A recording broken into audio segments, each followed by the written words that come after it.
4페이지의 상단에 마가복음 14장 12절부터 16절 들어갑니다. 무교절의 첫날 곧 유월절 양 잡는 날에 제자들이 예수께 여짜오되 우리가 어디로 가서, 그건 줄을 쳐놓습니다. 어디로 가서 선생님께서 유월절 음식을 잡수시게 준비하시기를 원하나이까? 예수께서 제자 중의 둘을 보내시며 이르시되 성내로 들어가라. 그리하면 물 한 동이를 가지고 가는 사람을 만나리니, 그런데 이 사람은 로데라는 하인이에요. 그를 따라가서 어디든지 그가 들어가는 그 집 주인에게 이르되 선생님의 말씀이 내가 내 제자들과 함께 유월절 음식을 먹을 나의 객실이 어디 있느냐 하시더라 하라. 그걸 보니까 이미 주님께서는 이번 유월절에는 이 집에 가서 유월절을 먹을 것을 계획하시고 이 집 주인한테 다 준비시켜 놓고 있다는 걸 알 수가 있죠. 자, 15절 그리하면 자리를 펴고 준비한 큰 다락방을 보이리니 거기서 우리를 위하여, 여기 우리를 위하여도 줄을 쳐놓습니다. 어디로 가서가 중요하고 그 다음에는 누구를 위하여 준비하느냐가 중요해요. 그렇죠? 당연히 성전에 가야 되는 거예요. 유대인 율법대로. 물어볼 필요도 없는 문제예요. 그런데 제자들이 이번 유월절에는 어디로 가서 선생님께서 유월절 음식 잡수시기를 준비하기를 원하나이까? 이러니까 우리를 위해서 큰 다락방 거기에서 우리를 위해서 준비를 해라. 선생님을 위해서 제자들은 유월절 먹을 것을 준비하는 얘기를 했죠. 그런데 예수님은 우리를 위해서, 그러니까 나 혼자 먹는 게 아니고 나랑 너희랑 같이 먹자 그 얘기죠 지금. 그런데 제자들이 나가 성내로 들어가서 예수께서 하시던 말씀대로 만나 유월절 음식을 준비하니라. 자, 사도행전 1장 12절로 12절 제자들이 감람원이라 하는 산으로부터 예루살렘에 돌아오니 이 산은 예루살렘에서 가까워 안식일에 가기 알맞은 길이다. 예루살렘에서 감람산까지는 안식일에도 통행이 허용되는 가까운 거리였다는 거예요. 요한복음에는 그 거리가 얼마라고 나와 있죠? 예, 한 5리쯤 된다 이렇게 나와 있어요. 들어가 그들이 유하는 다락방으로 올라가니, 이 그들이는 제자들이 예수님과 함께 예루살렘에서 유월절 절기나 다른 절기를 지키러 왔을 때 유하던 객실이 거기 이 집에 있었다 이거예요. 예수님은 3년 반 동안 매년 예루살렘에 다녔죠. 일곱절기, 특히 3절기를 지키려는 다니는데 그때마다 어디 가서 머리를 기대고 쉴 곳이 준비되어 있어야 되잖아요. 원래 예수님의 집은 예루살렘 신전이고 예루살렘에 있는 왕궁이죠. 그런데 예수님이 머리 둘 곳이 있어요, 없어요? 왜 그래요? 부정한 새들과 들개들이 예수님의 집을 다 차지하고 있다 보니 머리를 기대고 쉴 곳이 없는데 비밀스럽게 이 다락방, 이 집을 별도로 준비를 해놨다 이거예요. 그리고 베다니 마르다와 시몬의 집을 준비를 해놓으신 거예요. 이 두 집에 대해서 인상을 깊이 받으셔야 돼. 자, 다락방으로 올라가니 그 베드로, 요한, 야고보, 안드레와 빌립, 동마와 바돌로메, 마테와 및 알페오의 아들 야고보, 셀루진 시몬, 야고보의 아들 유다가 다 거기 있어 여자들과 예수의 어머니 마리아와 예수의 아부들과 더불어 마음을 같이하여 오로지 기도에 힘쓰더라. 모인 무리의 수가 약 120명이나 되더라. 그런 걸 보니까 이 다락방이 우리들 모임 장소보다도 300 정도 컸죠. 120명이 모이려면은 큰 예배당이어야 되잖아요. 우리 여기 다 모여봐야 뭐 30-40명밖에 더 모여요. 그런데 40명 모인다고 잡아도 3배는 더 넓어야 120명이 모일 수 있는 장소니까. 마가 요한의 어머니 마리아 자매의 집이 굉장히 넓고 큰 집을 가지고 있었다는 걸 알 수가 있는 거예요. 남자 형제들은 위층에 가서 자고 자매들은 아래층에서 자자 이랬을 거 아니에요. 또 그것도 사도행전 12장 11절로 17절 이에 베드로가 정신이 들어, 이것은 이해라면 헤롯이 박해를 일으켜 가지고 감옥에 갇혔는데 천사가 베드로를 깨워 가지고 세워진 수갑 그 족쇄 이런 걸 다 벗겨주고 나가라 그랬다는 거잖아요. 이때는 이제 헤롯의 박해가 일어난 때예요.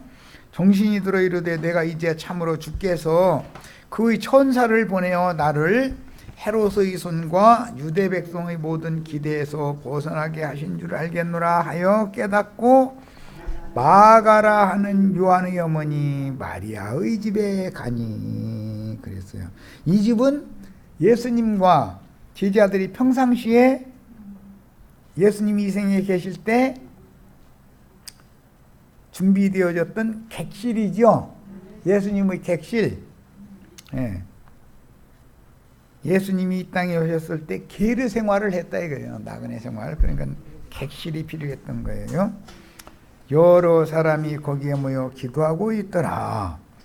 베드로가 그들에게 손짓하여 조용하게 하고 주께서 자기를 이끌어 옥에서 나오게 하던 일을 말하고 또 야고보와 형제들에게 이 말을 전하라 하고 떠나 다른 곳으로 가니라 그랬는데, 야고보와 다른 형제들은 박해를 당하지 않고 있었다는 걸 알 수가 있죠. 헤롯의 박해 때 베드로와 다른 사도들은 박해를 당해서 다른 사도들은 다 피신해버렸고 베드로는 감옥에 갇혔고 그랬잖아요, 내용이. 그런데 예수님의 동생 야고보와 야고보를 추종하는 형제들은 피신할 필요도 없이 박해받을 필요가 없이 잘 지냈다 이거예요. 그런데 베드로는 야고보와 그 잘 지내고 있는 형제들한테 베드로가 감옥에서 하나님의 손에 의해서 나와가지고 다른 데로 아무도 모르는 데로 갔다 일러줘라 이렇게 했다는 거예요. 그러면 베드로가 가는 길을 따라가야 돼요? 야고보가 가는 길을 따라가야 돼요? 그 물어보는 내가 좀 바보죠? 그런데 이런 걸 생각도 않고 읽어봤죠, 여태까지. 자, 여호수아서에서부터 사무엘기까지는 사도행전을 예표로 보여주는 것이다. 가나안 땅 정복 전쟁을 하는 얘기예요. 사도행전은 전도하는 것이 전쟁이죠. 네, 그건 비유였던 것을 알 수가 있어요. 어디로 가서 선생님께서 6월절 잡수시게 준비하기를 원하시나이까? 피 바른 집이야죠. 6월절 양 피 뿌린 좌우 임방과 문설주에 피 뿌린 집이야 되죠. 그런데 가족이 수가 너무 적으면 이웃집과 함께 양을 잡아라 그랬죠. 자, 그러니까 예수님을 이웃으로 삼는 제자들, 예수님의 제자들인 이웃이 함께 먹을 집이 필요하다 이거예요. 율법을 이루어야 되니까. 그 집이 어디냐면 예루살렘 마가 요한의 어머니 마리아의 집이었고, 그 다락방은 예수님이 거할 객실이 거기에 있었더라 그런 말이야. 자, 이거는 오늘 읽었던 여호수아서에서 인용하는 말씀이기 때문에 여호수아서에 두 집이 나왔죠. 한 집은 여리고성의 라합의 집이에요. 또 한 집은 기브온 족속들의 거처인데 거기는 성막이에요. 하나님의 집이죠. 자, 이 두 집은 이 땅에 주님이 머리를 기대고 쉬실 수 있는 처소로서 이 집이 예수님이 죽을 때까지 그 집에 들어가서 나오면 안 되는 거예요. 대제사장 죽을 때까지 기다려야 되는 집이요. 그게 도피성이라는 거예요. 자, 가나안 땅 요단강 이편의 도피성은 마가 요한의 어머니 마리아 자매의 집이고, 요단강 건너 저편에 있는 도피성은 기본 족속들의 집이었는데 배단이 마르다와 시몬의 집으로 상징이 됐다 이거예요. 야, 그러면 그 두 집은 무슨 죄를 졌더라도 거기로 신속히 도망가서 나오지 않으면 사는 거죠. 뭐가 적용돼? 율법으로는 계류 율법이 적용이 되고, 대제사장이 죽으면 이제 시집을 가는 모하르 율법이 그때 적용이 되는 거예요. 자, 이렇게 간략하게 설명했지만 충분히 알아들으시겠죠? 이제 넘어갑니다. 2번 5페이지로 갑니다. 헤렘 하람 율법, 계류와 모하르 율법의 적용을 했으니까 이제 헤렘 하람 율법을 본격적으로 이제 보는 거예요. 그건 저항하는 자들 죽이는 거죠. 죽이는 것으로 끝내요, 불살라야 돼요. 네. 사람이 한 번 죽는 것은 정하신 것이요, 그 후에는 심판이 있어요. 그 후에 받는 심판은 영원히 받는 거예요, 몸이 받는 거예요? 한 번 죽는 것은 몸이 심판받는 거지만 영혼이 심판받는 건 두 번 죽는 거예요. 네. 항상 두 번째 것은 완전한 거예요. 이거는 물을 수도 없어요. 이거는 우리들도 정말로 큰일 날 뻔했는데 여기 와서 살아났죠. 실감나요? 내가 그래서 우리 지체들 처음 만났을 때 조금만 더 기다리라고, 조금만 더 기다리면 자다가도 벌떡 일어나가지고 이게 웬 복이 이런 복을 주셨느냐고 하는 날이 올 거라고 그래서 왔어요 이미? 왔으면 깜짝 놀래지죠. 큰일 날 뻔했죠. 아차 싶잖아요. 조금만 늦었다, 내가 아는 체하고 조금만 더 따따붙다고 찜찍이고 조금만 더 다니다가 사람 붙어가지고서 나한테 막 존경해주고 이런 사람 안 붙여준 거 얼마나 감사해. 그랬더라면 거기 맞들려가지고 나와요, 안 나와요? 큰일 날 뻔했죠. 본 남편 떠나서 외간 남자 만나가지고 새끼 딸리면 본 남편한테 못 돌아오는 거예요. 여자는 운명이 그래. 본 남편 싫다고 나가가지고서 얻어맞아가면서 거기부터 살해야 돼. 참 신기한 일이여. 아유, 나 같으면 그 허락이도 안 해. 자, 헤렘 하람 율법이라는 것은 온전히 멸하여 바치다 라는 뜻이다. 문자적으로 일산 집회 때 말씀 같이 읽었었죠? 자, 멸하다 바치다 라는 단어를 반복해서 사용하면 문장 형태가 강조형이 된다. 이것은 그냥 멸하여 바치는 게 아니라 완전히 온전히 그냥 진멸해서 바치는 거예요. 이게 완전히 온전히 멸망받는 것은 육체적으로 죽어서 심판받고 그 영혼은 불못에 들어가는 것이 완전히 온전히 멸망받는 거다 이거예요. 자, 히브리어로 예레미야 레위기 27장 28절로 상반절만을 내가 여기 히브리어를 올려드렸는데, 히브리어는 항상 오른쪽에서부터 왼쪽으로 써가고 읽을 때도 오른쪽에서 왼쪽으로 읽는 거예요. 히브리어와 일반 언어의 다른 점이 그거예요. 히브리어는 어떻게 한다고요? 어디서부터 쓴다고요? 오른편에서 쓰기 시작해서 왼편으로 가는 거예요. 읽을 때도 오른편에서부터 읽어서 왼편으로 가서 마무리하는 거예요. 자, 읽습니다. 이트리 헤렘 아세르 하람 이쉬 이렇게 읽는 거예요. 또 괜히 어디 가서 유식한 척 하느라고 이쉬 하람 아세르 뭐 이랬다가는 개망신 당하는 거지 뭐. 자, 같이 읽어봅니다. 이트리, 헤렘, 아세르, 하람, 이시.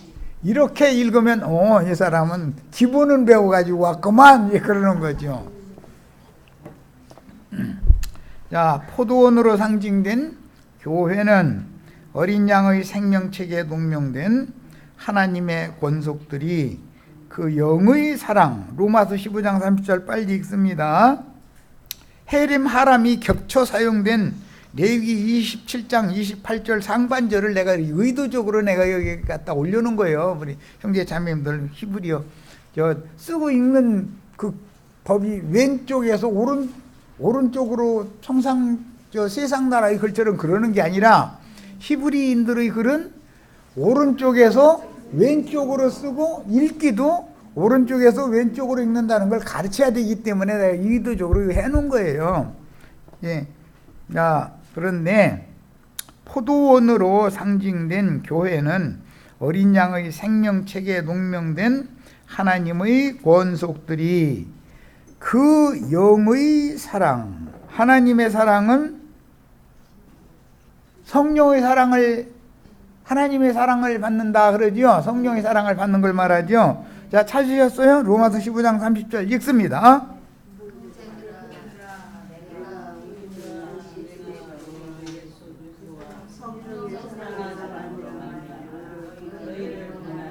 무슨 사랑으로 권한다? 성령의 사랑이라는 말이 성경에 써 있는지도 몰라. 그런 걸 오늘 처음 읽었죠. 성경 줄이나 읽었다고 한 분들이 오늘 처음 읽은 분들 많을 거야 아마. 성경에 하나님의 사랑이라는 말은 많이 알고 있지만 성령의 사랑이라는 말이 어디에 있는지도 모른다니까. 목사님, 장로님들한테 한번 질문해 보세요. 그럼 성령의 사랑이라는 말이 어디가 있느냐고 한번 물어보세요. 아버지의 사랑, 아들의 사랑, 성령의 사랑이라는 용어가 어디 있는지는 알고서 따따붙다 해야죠.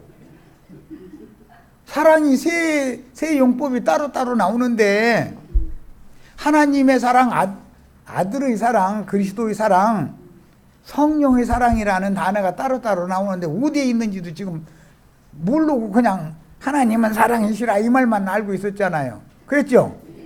네, 정직하구만.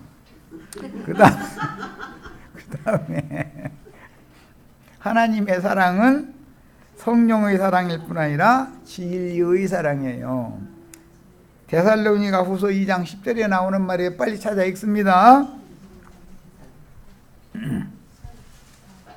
데살로니가 후서 2장 10절.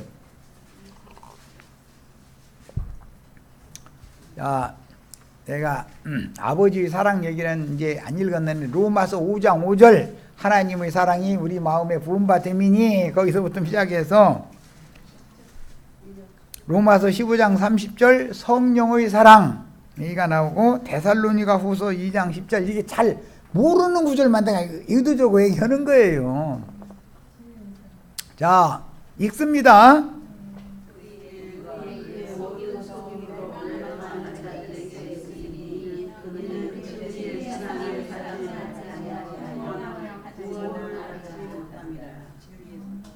거기에는 무슨 사랑을 받지 못하면 구원을 못 받아요?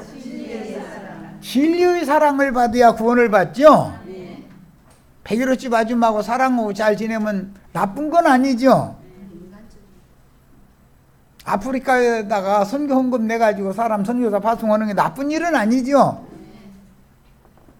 그러나 그게 진리의 사랑이 아니면 구원을 못 받는다는 거 아니에요? 얼마든지 그럴 수 있어요. 자, 예수의 사랑, 이것은 요한복음 15장, 이미 13장에 세상에 있는 자기 사람들을 사랑하시되 끝까지 사랑하셨다. 그건 예수님의 사랑이죠. 예수님의 사랑은 자기 사람들을 사랑하는 걸 말한 거예요. 그냥 세상 사람 사랑하는 얘기가 아니에요. 기독교인들은 그냥 무턱대고 우리가 서로 사랑해야 된다 이러죠. 이런 구분, 이런 용어가 왜 구분이 되는지 자체를 한 번도 가르침 받은 적이 없죠.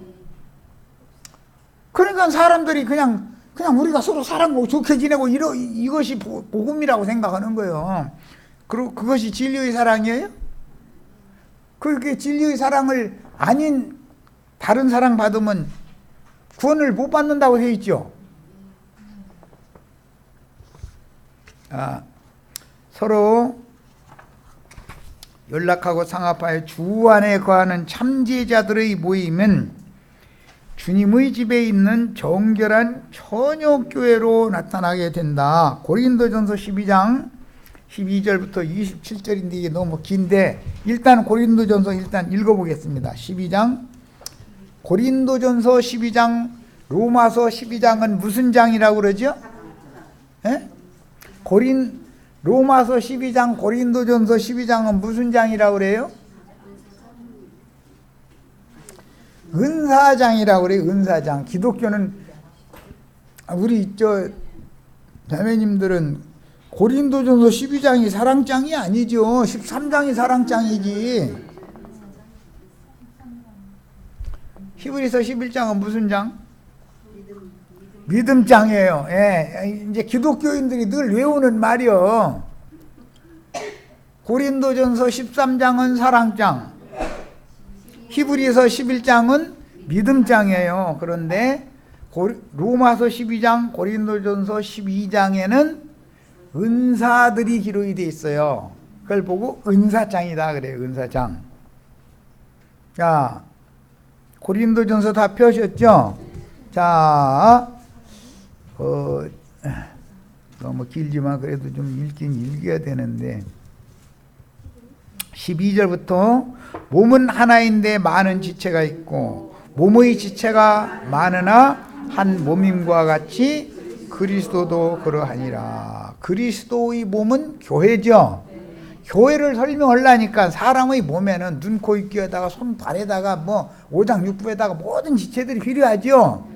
자, 그런데 그 중에 우리 윤혜수 자매같이 작은 지체, 누가 알아줄 만한 것이 없는 지체가 더 요긴하게도 쓰일 수가 있죠. 예, 늘 그런 거예요. 몸의 지체 중에 눈이라는 건 아무것도 아니잖아요. 하찮게 보이죠. 크기로 보자면 눈이 만약에 막 주먹만 하다 그러면은 사람의 인물이 뭐가 되겠어. 눈은 눈다고 해야 되지. 그런데 이게 요긴하게 쓰는 거예요. 눈 없으면 아무것도 안 보이잖아요. 자, 등과 같이 그리스도의 몸인 교회를 설명하는 얘기가 교회에 붙은 각 지체들은 각양의 은사가 다 있다 그런 말이에요. 눈은 눈의 은사가 있죠. 귀는 귀의 은사가 있죠. 코는 코의 은사가 있죠. 눈, 코, 입, 귀가 붙어있을 때가 달려있을 때 달려있어야죠. 입이 뒷구멍에 있으면 밥 떠날 때 이거 날마다 이렇게 하려면 힘들잖아요. 날마다 흘리는 게 더 많고. 제자리에 딱딱 있어야지. 예. 이렇게 모든 지체를 교회에 불러가지고 지정해놓은 자리가 다 있다 이거예요. 눈의 역할을 하는 사람, 귀의 역할을 하는 사람, 손의 역할을 하는 사람 다 붙을 때 붙어 있어야 되는 거예요. 그런데 발바닥이 만약에 눈자리가 발바닥이 있어 그러면 뭐가 되겠어? 날마다 물구나무 서서 돌아다녀야 되잖아. 그러니까 뭐든지 질서 정연해야 되겠죠. 이런 것을 일러서 생명률에 따른 하나님의 창조 질서에 따른 정해진 지위와 위치와 신분과 자리가 있는 거다 이거예요. 그런데 자기 있을 자리를 모르고 날뛰면 교회가 유익을 얻어요? 해가 돼요? 뭔 얘기인지 아시겠죠? 하나님이 정해놓은 위치를 벗어날 생각을 하지 말아야 되는 거예요. 이게 질서 정연한 교회라는 거예요. 자, 에베소서 4장 12절로 바로 갑니다. 자, 에베소서 4장 12절.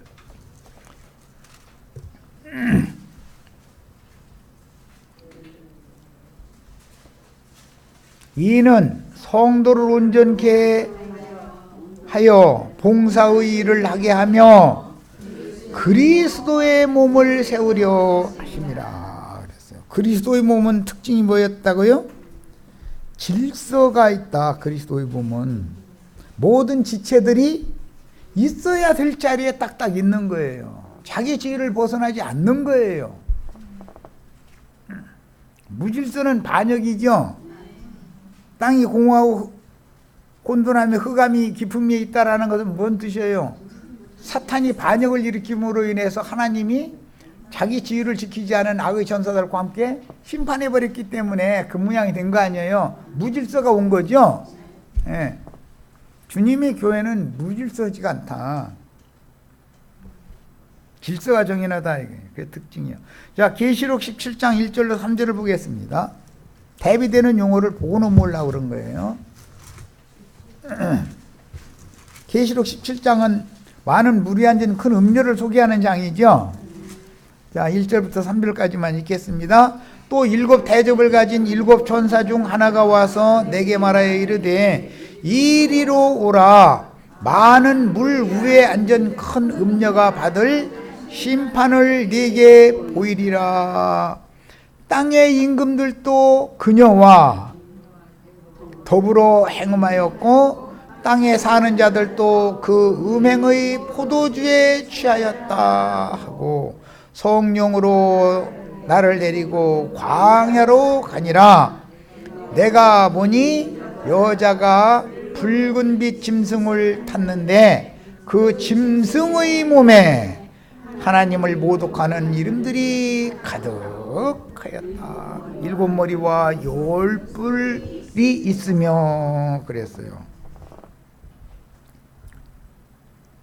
반대로 그리스도의 몸은 온 땅에 보내심을 받은 하나님의 7 영들이 있는데 그 한 돌에 그랬는 그 한 반석에는 앞뒤에 눈들이 가득하죠. 네. 참남된 이름들이 가득한 음녀의 몸이 있고 하나님의 영광을 반사하는 등이 가득한 앞뒤에 가득한 눈들이 가득한 그리스도의 몸이 있단 말이에요. 대조된다 이 말이에요. 그리스도의 몸인 교회에 오면은 앞뒤에 눈이 밝은 보냄을 받은 사자들이 있기 때문에 모든 것이 다 분명하고 밝죠. 그런데 음녀라고 하는 짐승의 몸에는 참남된 이름들이 가득해. 다 각자 나는 그러라 하는 연놈들, 요새는 연놈들, 이제 옛날에는 연은 적더니 요즘엔 연들이 더 많아졌어. 연놈들이 다 나는 그러라 이러고 앉았어. 참남된 이름들만 가득해. 이제 이것은 이 정도만 하겠습니다. 뭐 일산 같으면 연놈들이라고 하면 또 안 되지. 근데 여기는 뭐 해도 다 소화할 줄로 믿고. 자, 이를 위해 구약 성경에는 온전히 바치라 할 때 사용하는 하람이 원은 뒤에 나오죠. 헤렘이 앞에 나오잖아요. 아까 그래서 그거 읽었어요. 이 두 용어가 겹쳐지게 돼 있어요. 그냥 겹치면 강조법이다. 그냥 바치는 게 아니라 온전히 완전히 멸해서 불살라서 바쳐야 되는 거예요. 완전히. 그거 살려놔두면 절대 안 되는. 그건 교기하거나 물으면 안 되는 거예요. 온전히 바칠 자는 온전히 다 바쳐버려야 돼. 그런데 온전히 바쳐야 될 것들을 즉 항거하고 저항하는 아이성에서 난 것은 무엇이라도 다 죽이고 불살라서 바쳐야죠. 그런데 거기 있는 거 살려두고 훔쳐가면 돼요? 안 돼요? 그런데 아간이라고 하는 유다의 두 아들 중에 먼저 주먹만 내놨다가 홍사로 묶었더니 쏙 주먹 들여가고서는 나중에 나온 애가 고손자가 누구냐면 아간이에요. 유다의 고손자가 그 세라의 증손자가 아간이니까 유다로 말하자면 고손자가 되는 거죠. 당연히. 그런데 그 아간이 아이성의 물건을 3가지를 훔쳤어요. 하나는 신할산 외투 한 벌, 또 하나는 50세겔 나가는 금덩이 하나, 하나는 200세겔 나가는 은을 갖다가 훔쳐다가 어디다가 놨냐면 자기 장막 땅을 파고 묻어놨어요. 옛사람의 장막은 혈육집을 말하는 거예요. 혈육집의 땅을 팠다는 건 육신의 마음을 파고 몰래 감춰놨어요. 그런데 사람은 아내의 마음도 모르고 남편의 마음도 서로가 모르지만 10길 물속은 알아도 한 길 사람 속은 모른다는 거잖아요. 그런데 하나님은 사람 속에 땅 속에 뭐가 들어있는지 다 알아. 어느 놈이 훔쳤다가 어디다 감춰놓은 것까지 다 알고 앉았고 무엇을 훔쳐다 놨는지도 다 알아. 하나님은. 그것도 물론 하나님도 아니지. 그 금덩이와 은덩이가 금 한 달란트, 은 한 달란트 땅속에다 파묻은 것으로 적용이 됐죠. 위선적인 하나님의 신성과 그리스도의 은혜를 헛되이 받은 그리스도의 은혜를 자기 육신의 마음속에다가 다 갖다가 딱 감춰놔두고 나만 구원 받으면 됐지 장사는 무슨 장사 그랬다 이거요. 가나안 땅 정복 전쟁을 뭐라고 하냐 이거 귀찮게 그냥 나 하나 구원 받았으면 됐지. 그러면은 그 사람 죽여야 돼요 살려야 돼요? 대답도 않는 거예요. 죽여야 돼요 살려야 돼요? 대답했어요 이제. 알아서들 하시는 거예요. 네. 내가 내일 모레 볼 거야 이제. 아직도 아직도 나 하나만 구원받은 것도 이 감지 덕지고 감춰놔두고 있는지 장사를 하는지는 내가 볼 거야 이제. 약속했어요? 대답도를 안 해. 왜? 약속했어요? 인내가 필요하다니까. 인내가 그 하루아침에 될 것 같으면 그걸 하루아침에 될 것 같으면 여기 벌써 채고 나도 예배당 하나 지었지. 그게 쉬운 게 아니지만 최선을 다해야 된다 이 말이야. 장사 해보지도 않고서 안 돼요. 아이고 나 장사 소질 없어요. 그러면 누구 장사 소질 있는 사람이 또 누가 있는데 또. 훗날 사울 왕이 선지자를 통해서 하나님의 시험을 받게 되죠. 블레셋과 전쟁을 하게 됐는데 블레셋과 섞여 있던 아말렉을 어린아이, 노약자, 어른 할 것 없이 다 죽이고 그들이 짐승 다 죽여라. 무슨 율법? 헤렘 하람 율법이다 이거예요. 죽여라. 그랬더니 네 하고 갔어. 가서 아말렉 왕 아각 하나를 딱 살려가지고 오고 아말렉의 살진 짐승들을 딱 가지고 끌고 와가면서 좋은 뜻으로 그런 거예요. 나쁜 뜻으로 그런 게 아니라. 그 살진 짐승 가지고 뭐 하려고 그랬어요? 여호와께 제사하려고 그랬죠. 그런데 여호와는 아말렉의 살진 짐승을 받아요? 이스라엘이 바치는 11조를 받아요? 아말렉의 살진 짐승 데려오라는 말을 하신 적이 없죠? 싹 다 죽이고 불살라버리라 그랬지? 자, 그런데 아간이라는 목사님이 사울 왕이야 이제 거기 가서는 사무엘기에 가서는 하나님의 말씀을 가벼이 듣는다 이거예요. 내가 나 때문에 이걸 끌고 온 게 아니고 나를 위해서 끌고 온 게 아니고 하나님께 바치려고 끌고 왔는데 하나님은 내가 끌고 온 정성을 간합해서라도 정성을 봐서라도 받아주셔야 되지 않냐 이 생각이다 이거예요. 그러면 사람의 생각에 사람의 소견에 옳은 대로 오는 것이 하나님이 기뻐 받으시는 제사가 돼야 안 돼요? 안 돼요. 목사님들이 지금 나 나쁜 일 하느라고 저러고 있어요? 하나님을 위해서 저러고 있어요? 이해가 되시죠? 뭔 얘기인지? 그 결과 사울 왕은 왕위에서 왕권을 박탈당해 버렸다 이거예요. 왕권을. 하나님이 받으시는 제물 예수 그리스도와 하나 된 형제 자매님들의 영혼을 제물로 바쳐야 되는데 하나님이 받기 싫다고 하는 육신의 재물을 이 사람은 선한 사람이고 이 사람은 좋은 사람이다 이거예요. 법 없어도 살 사람이다 이거예요. 이 사람이 구원받아야 돼. 그런데 하나님 볼 때는 세리가 구원받아야 돼요? 바리새인이 구원받아야 돼요? 이해가 돼요? 참 이해가 안 되는 얘기인데 이해된다고 내가 물어보니까 대답하는 거지 뭐 지금. 하나님이 바리새인의 기도를 들어주셔야지 세리의 기도를 들어주셔야 되겠어요? 그런데 하나님은 난 바리새인 필요 없다는 거예요. 그럼 정말 이해하기 어렵죠.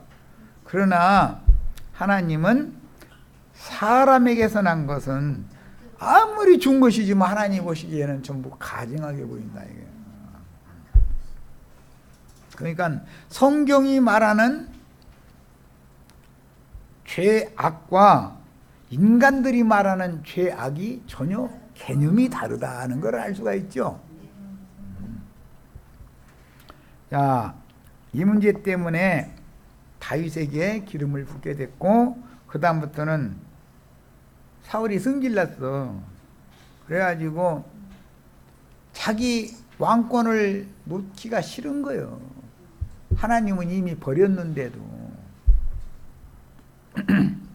그러다 보니까 자기 죽기 전에 자기 아들한테 요나단한테 대를 물리고 죽어야 되니까 자리를 확고하게 해놓기 위해서는 다윗을 죽여야 되잖아요.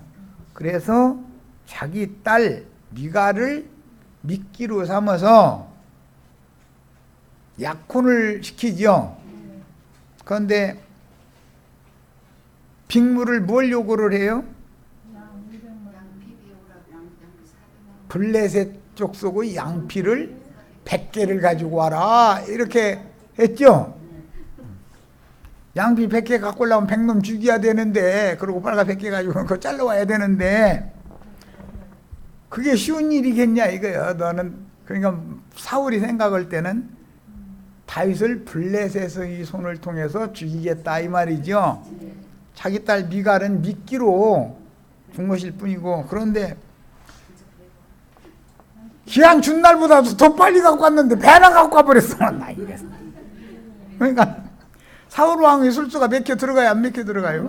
하나님이 다윗과 함께 하니까 너 말미는 아무 날까지 줄 테니까 양피 100개 갖고 와. 그러면 내 딸 미갈 너한테 주고 너 내 사위로 삼을게. 그랬는데 아니 날짜 되기도 전에 양피를 200개나 갖다 바치니까 어이가 없는 거예요. 안 줄 수도 없죠. 왕으로서 약속해놓고 나서 딸 안 줄 수도 없잖아요. 참 재밌어 성경이.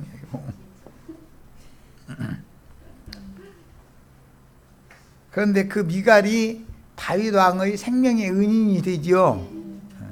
그런데 사울 왕이 나중에 승질 나가지고 미갈을 엉뚱한 사람한테 줘버리죠. 그러니까 이제 둘째 딸 가지고 또 장난질 쳐 또. 그런데 사울의 딸 둘을 다 정당한 값을 다윗이 장인 요구하는 걸 다 주고 아내를 삼았죠. 그러나 결국은 사울왕의 마음은 딴 데 있었기 때문에 그녀들을 통해서는 후사를 얻지를 못하게 됐고 다른 하나님이 별도로 주신 여자들을 통해서 후사를 얻게 됐어요. 자, 이제 그 내용인즉슨 다윗의 인간 나라의 역사로 보자면 그런 내용인데 사무엘상 15장 15절로 35절에 보면 아말렉과 블레셋과 길보아 산에서 전쟁이 벌어졌죠. 사울 왕이 전쟁을 하니까 사울 왕의 장성한 아들인 요나단은 전장에 같이 나가야 됐고 그때 당시 20세가 못된 자는 군대 가지 않는 것이 율법에 따라서 사울의 아들이 이스보셋이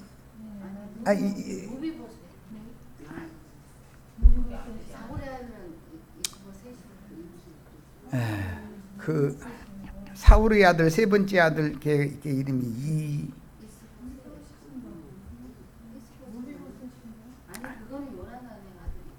무비보셋은 요나단의 아들이고 사울의 세 번째 아들은 이스보셋. 이스보셋이 다윗이 왕이 됐는데도 사울 왕국을 이어받았잖아요. 북조 10지파를. 그런데 그 이스보셋이 반역을 당해가지고 죽게 됐잖아요. 그래서 통일왕국이 되는 얘기예요. 자, 그런데 사울이 무슨 연유로 죽게 되냐면 길보아 산에서 누구와 전쟁을 했냐면 가나안 족속 중에 제일 끈질긴 대적이 블레셋 족속이다 이거요. 그런데 블레셋 족속 속에는 반드시 아말렉이 섞여 있어. 그 중에는. 자, 이제 사무엘 사항은 사울 왕과 요나단이 길보아 산에서 전쟁하다가 패전해가지고 죽임당하는 내용이죠. 그런데 사무엘 하는 다윗이 이제 사울이 죽었으니까 다윗이 왕권을 이제 얻게 되는 얘기인데 사무엘 하로 들어가면 그런데 사무엘 하 1장 1절에서 10절을 다 같이 펴서 읽겠습니다. 사울은 길보아 산에서 누구와 전쟁을 하다가 죽어요? 블레셋 족속과 전쟁을 하다 죽었어요. 길보아 산에서. 그런데 아버지와 맏아들인 요나단이 한날 전사를 하게 되죠. 전사를 당하게 되죠. 그랬는데 사울의 투구를 가지고 다윗한테 달려와 가지고 상 받으려고 사울은 늘 원수를 했으니까 다윗을 상 받을 줄 알고 열심히 달려와 가지고 사울 왕의 왕관을 갖다 내놓고 죽었다. 그러니까 다윗이 그가 죽은지를 네가 어떻게 아냐? 그랬더니 조조히 대답하는 얘기가 나오죠. 자, 사무엘하 1장 1절부터 10절을 한번 읽어보겠습니다.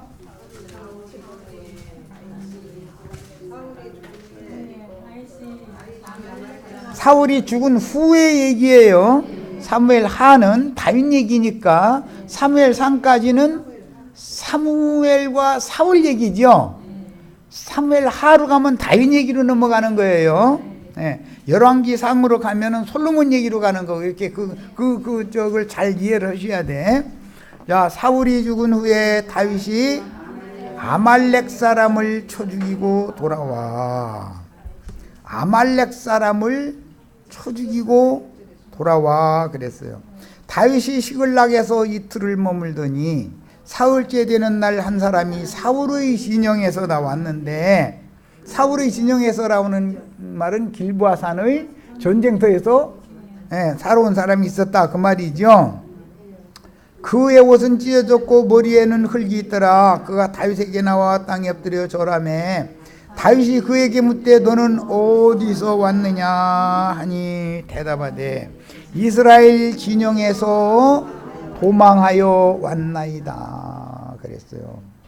너 어디서 왔어? 이 얘기가 예수님도 이거 물어보죠. 그때 대답할 말 준비하셔야 돼. 도피성에서 왔어요. 주님이 교회에서 왔어요. 이래야죠. 이스라엘 진영에서 다 도망온 사람이에요. 이래야 돼요. 다윗이 그에게 이르되 일이 어떻게 되었느냐 너는 내게 말하라. 그가 대답하되 군사가 전쟁 중에 도망하기도 하였고 무리 가운데 엎드러져 죽은 자도 많았고 사울과 그의 아들 요나단도 죽었나이다 하는지라. 다윗이 자기에게 알리는 청년에게 묻되 사울과 그 아들 요나단이 죽은 줄을 네가 어떻게 아느냐? 그에게 알리는 청년이 이르되 내가 우연히 길보아 산에 올라가 보니, 아니 전쟁터에 간 놈이 왜 우연히는 또 뭐야? 사울 왕의 명령에 따랐다는 거야, 안 따랐다는 거야? 저 그대로 했다는 거예요.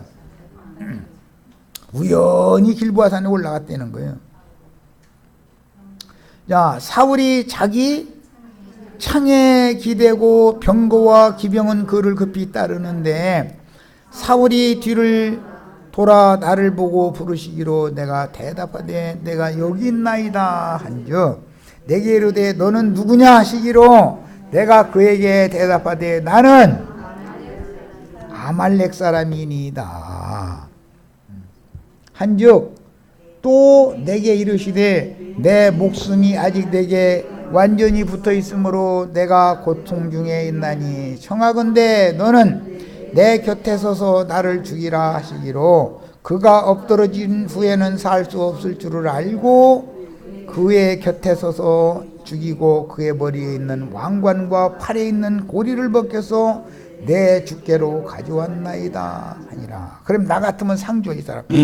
나 이제 나의 왼수를 네 손으로 죽였어. 왼수가 앞에서 고맙다 하고 나 같으면 상조. 그런데 다윗이 어떻게 이에 다윗이 자기 옷을 잡아 찢음에 함께 있는 모든 사람도 그리하고 사울과 그의 아들 요나단과 여호와의 백성과 이스라엘 족속이 칼에 죽음으로 말미암아 저녁 때까지 슬퍼하여 울며 금시간이라.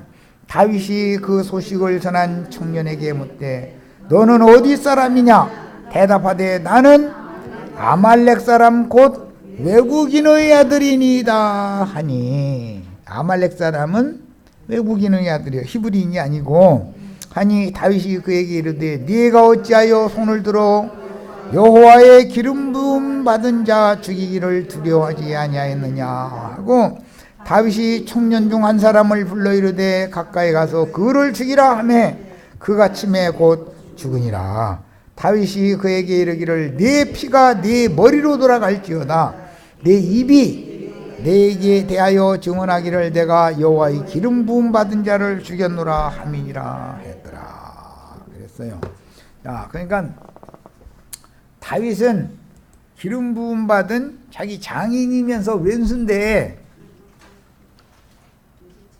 사울을 죽일 기회가 여러 번 있었어요. 그런데 절대 반역을 하지 않아요. 아버지는 아버지고 나는 나고 사위는 사위고 아버지는 아버지고 아버지가 아무리 나한테 몹시 해도 사위는 사위의 직분을 지켜야죠. 야, 다윗은 이런 사람이었어요. 그런데 원수가 갚을 일이 있으면 하나님이 갚아야 되는 일이다 라고 믿고 있었기 때문에 그랬어요. 그런데 이스라엘의 기름 부음 받은 자를 누가 죽이느냐면 블레셋 족속 중에 섞여 있던 아말렉이 죽이고 다윗한테 투항을 할 때 사울을 지가 죽였다는 것을 증표를 가지고 오면 저는 다윗이 받아주고 상을 줄 알았더니 그 일로 오히려 죽임을 당했다 이거예요. 다윗은 아말렉을 원수 갚는 일에 아말렉을 철두철미하게 원수로 생각하지 외면적으로 보면 사울이 원수 노릇했고 아말렉이 원수 노릇한 것이 아니잖아요. 그럼에도 다윗은 사울은 기름 부음 받은 자기 아버지다 이거예요. 하나님이 그를 먼저 세웠으니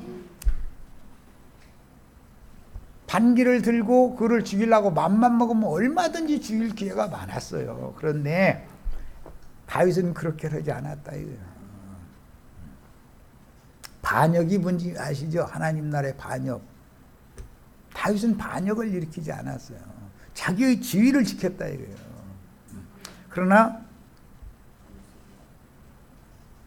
오히려 아말렉 사람에게 다윗을 박해하던 사울이 모반을 당해가지고 죽는 거예요. 전장에서. 이런 것이 얼마나 큰 그림인가를 생각을 하셔야 돼요. 예. 시간이 조금 돌 수밖에 없는데 고린도전서 15장 26절을 읽겠습니다. 맨 나중에 멸망받을 원수는 사망이라 그랬어요. 이게 성경, 이게 신약 성경, 이게 굉장히 중요한 이 간단한 구절을 이해를 하고 해석을 해내기 위해서는 구약 성경을 알아야 돼. 가나안 7족속 중에서 끝까지 대적을 하는 건 블레셋 족속이죠. 다윗은 블레셋 족속 중에 누구를 불맷돌로 죽이죠? 골리앗이라고 하는 블레셋의 군장을 다윗은 불맷돌로 죽여요. 그리고 다윗 때 가서 드디어 블레셋에게 조공을 받게 돼요. 굴복시켰다 이거예요. 야, 죄에게 져서 죄에게 종로로 사면은 죽어요, 살아요? 은혜에게 종로로 사면 죽어요, 살아요? 자, 다윗의 다윗됨과 사울의 왕권을 빼앗기는 문제가 얼마나 성경에 중요하게 다뤄지는지를 이해를 하셔야 돼요. 육신에게 쳐서 죄에게 종로로 사면 죽어요, 살아요? 반드시 죽을 것이로되 어떻게 하면 살아요? 영으로 육체를 쳐서 굴복시키면 살인이죠. 우리 형제자매님들은 이제 이게 지금 뭔 얘기인지를 구약성경 얘기를 내가 했는데 뭔 얘기인지를 이해하셔야 돼요. 육신대로 살면 반드시 죽어요. 영으로 육신을 굴복시키면 반드시 살아요. 이것이 게르율법과 헤렘율법의 실현이다 이 말이에요. 사울은 육신에게 져서 죽었어요. 아말렉에 의해서. 다윗은 은혜를 의지하여 영으로 육을 쳐서 복종시켜서 굴복시켜서 조공을 받음으로 생명 왕이다. 이게 이스라엘 왕이 됐다 이 말이에요. 자, 여기까지만 일단은 오늘 떼어놓고 블레셋은 즉 블레셋의 군대는 사망의 세력을 잡은 자인 용의 군대를 블레셋 군대는 무슨 군대를 상징한다? 용의 군대. 계시록에 보면 용의 군대와 미가엘의 군대가 전쟁하죠. 용의 군대가 이겨요? 미가엘의 군대가 이겨요? 미가엘의 군대가 이기게 돼 있어요. 자, 성령이 함께하는 영들은 죄가 함께하는 육체를 반드시 이기게 돼 있어. 그런데 이것을 하지 못하면 육체가 영을 잡아먹어버릴 수도 있다. 반대로 삼킬 수도 있다 이거예요. 전사당하면 안 되겠어요? 보약으로 잡으셔야지. 영으로 육을 쳐서 복종시켜야 돼. 조공을 받아야 돼. 굴복해야 돼. 항복받아야 돼. 예. 조공을 바친다는 건 항복했다 이 말이에요. 아니면 끝까지 저항하면 씨를 말려버리고 싹 죽여버려야 돼. 무슨 말인지 아시겠죠? 자, 끝까지 저항하고 덤비는 자는 육체의 선한 거예요, 악한 거예요? 인간적인 선함이죠. 사람의 오름이죠. 이건 끝까지 저항하고 덤벼요, 항복해요? 그럼 죽여야 돼요, 살려야 돼요? 아셨어요? 예. 인간적인 선함이나 인간적인 오름은 그것이 끝까지 대적하는 원수다 이거. 자, 나를 죽이는 독이라고 하는 건 뱀독은 어디 속에 들어있느냐? 나의 흙사람의 사고 속에 선한 생각, 옳은 생각이 내 영혼을 잡아 죽인다. 그러니까 나는 영으로 육을 쳐서 복종시켜야 네가 살아난다 그러는데 육신대로 해서 죄에게 굴복하면 너는 반드시 죽는다 그러는데 이 말의 의미를 이해를 잘 하셔야 되겠어요. 육신의 생각은 생명이에요, 사망이에요? 영의 생각은 생명과 평안이라 그랬어. 신약 성경을 해석하는 건 구약의 예표를 모르면 해석이 안 되는 거예요. 자, 블레셋 군대는 사망의 세력을 잡은 자인 용의 군대를 상징하며 파사왕 아하스에로 때 파사왕 아하수에르 때가 에스더와 모르드게 때죠. 이스라엘을 멸하려 했던 하만은 아말렉 왕 아각의 후손이었다. 아말렉은 이스라엘을 다 멸망시키려고 덤비죠. 그런데 하나님은 에스더와 모르드게를 통해서 오히려 아각을 장대에 매다는 일을 하셨다 이거예요.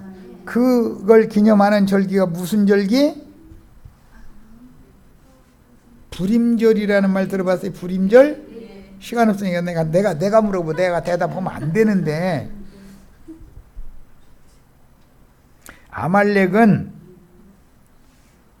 이렇게 이스라엘의 이기는 자에 의해서 오히려 아말렉 왕 아각이 장대, 아각 후손인 하만이 장대에 달리고 이스라엘은 구원을 받는 얘기다 이 말이에요. 자, 아말렉은 구속받은 신자들의 생애가 끝날 때까지 육체 속에 거하는 죄성이라고 하는 것은 블레셋 군대 속에는 아말렉 족속이 반드시 함께 섞여 있다. 그러니까 내 육체 속에는 선한 것이 없고 악한 것만 있는데 드러나요. 조용히 숨어 있다가 때가 되면 와서 내 영혼 잡아먹어요. 이해돼요? 그래서 블레셋은 가나안 7 족속들과 전쟁을 할 때 맨 나중까지 저항하는 족속은 블레셋 군대예요. 블레셋은 5 방백에 의해서 다스려져요. 외웁니다. 내가 빨리빨리 할 거예요. 가사, 가드, 아스글론, 에글론,